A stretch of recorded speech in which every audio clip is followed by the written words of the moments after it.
Welcome back to the Methodical Muse podcast. This is Christine Curtis, your Methodical Muse, your host, only host, anyway. And this is episode 7, and I hope you're well. This episode is really impactful in a way that I didn't necessarily realize maybe when I drafted the monologue and fleshed out the idea. And that really just goes to show how well of an orchestrator God is. But also, I'm not sure if I've shared this with you all here. But this isn't necessarily a passion project. Don't get me wrong. I think I'm beginning to dive into the value. But this is more of a purpose project. Primarily because God put this on my heart as something for me to do. Not an endeavor I would have probably leaned into naturally. To be even more transparent, being in front of a camera isn't necessarily my favorite place. Also, sometimes hearing my own voice is kind of weird. But I know I have something to share, which is why I think there's also a willingness to step into obedience. But also, obedience is better than sacrifice. So here we are. Saying all that to say, this episode and many of the episodes that are coming and the ones that have already been released have been incredibly impactful in ways I didn't imagine at the time that they were created. And I'm grateful to be in a position to see how obedience has led me into my own revelations, but also even more so that the very revelations I had some months and years ago are timely now. So I'm hoping that's the same for you. So without further ado, let's get into episode 7. And it is called The Beauty in Beginning Again. Sometimes I feel like I'm in a lifelong cycle of beginning again.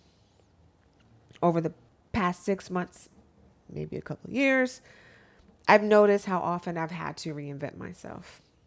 How often I've had to start over. And there were months where I even questioned the path. Moments where I talked to God and I'd ask, is this really where I'm supposed to be headed? And sometimes I get the clarity. Sometimes I just get another variation of said path. But what has never changed is the answer ultimately, and that is to begin again. And even though I keep finding myself back at what feels like a starting point, there's something really beautiful that I realized as I continue to move in that obedience is that every time I return to that beginning, I find myself closer to the end goal, which is a life fulfilled. And not necessarily just fulfilled by my own standards, but by God's plans as well. Because that standard evolves as we grow. And I've seen that in real time. So picture this.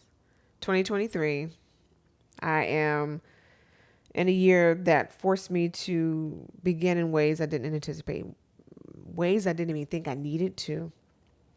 And I had to relearn and learn how to establish effective boundaries. And really how to establish and hold those boundaries. And when I say relearn, I mean like overnight I became a different person. And that shift cost me greatly. I lost friendships. I lost relationships, some that were toxic, but relationships nonetheless. And I had to redefine certain dynamics even with my own family members. And none of this was easy. But it showed me something very important, that the more I started over, it wasn't just about the new job or the new opportunity or the new relationships.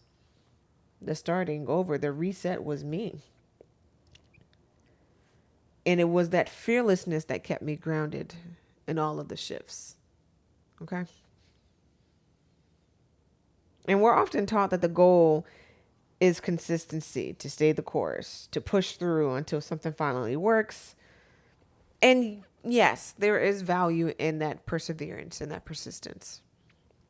But there's also a wisdom and discernment. Because sometimes the bravest thing you can do is stop forcing something to work and admit that the path itself has to shift.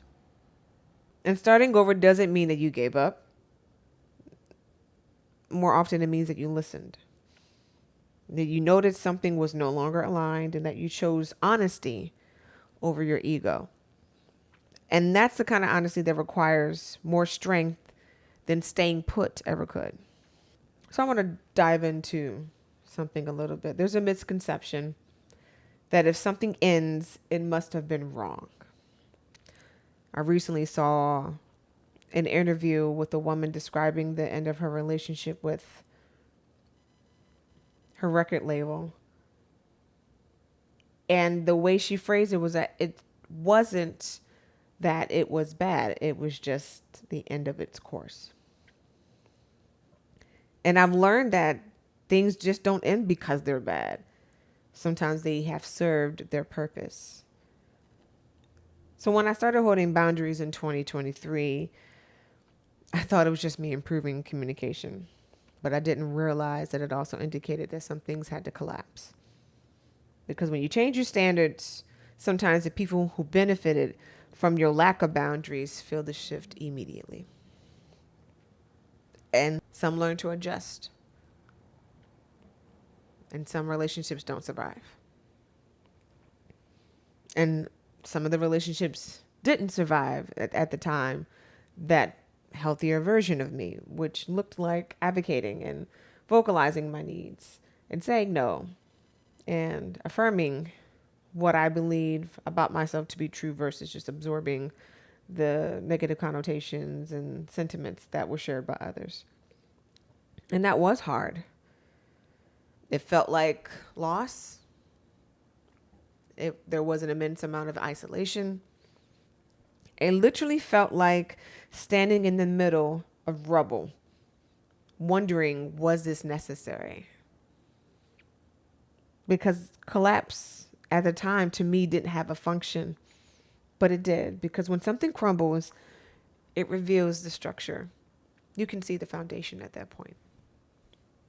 It shows what was load bearing and what was decorative.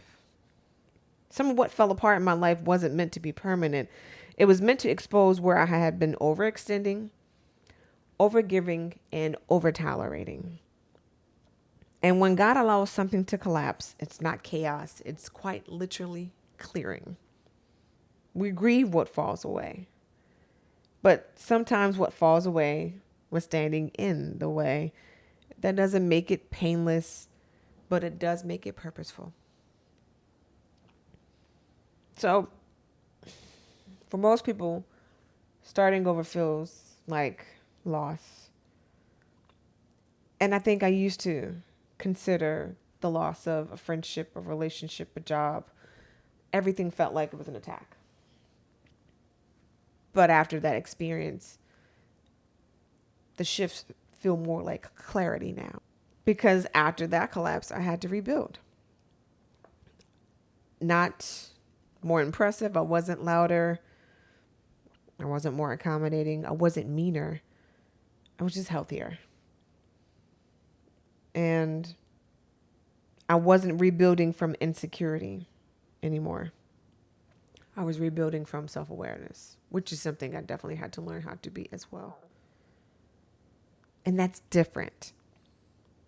When you start over from awareness, from seeing the reflection and acknowledging that it exists, you are not scrambling. It's an intentionality I never knew that I needed to have. Because then once you are rebuilding, you get to choose how to build that foundation. You get to choose what comes with you. You're no longer deciding how to make something fit. You're assessing whether it does. And you're honoring the lesson instead of resisting it. Because every beginning carries more wisdom than the last. Hopefully more discernment. Hopefully more clarity.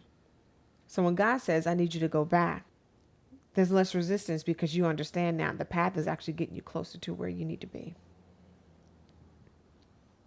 And you don't begin again empty. You begin again more fulfilled, more wiser, more affirmed, more steady, more grounded in the things of God, because you understand that that beginning is literally just another step towards everything you're asking for. So, if this resonated and you find yourself standing at a starting line that you never thought you had to revisit, this is not a sign that you're behind. It's the definition of proof that you are actually evolving. And as my physical therapist will tell me, healing is never linear. It's proof that you're evolving. Sometimes it circles back. Sometimes it clears the ground. Sometimes it strips everything away. But it always encourages you to carry the lesson forward. So here's your reminder. You're not starting from scratch. You're starting from experience. And if nothing else, my prayer is that you stay methodical and stay magic. And don't you ever forget that the only thing that lasts are the beautiful lessons. I'll see you next week, guys.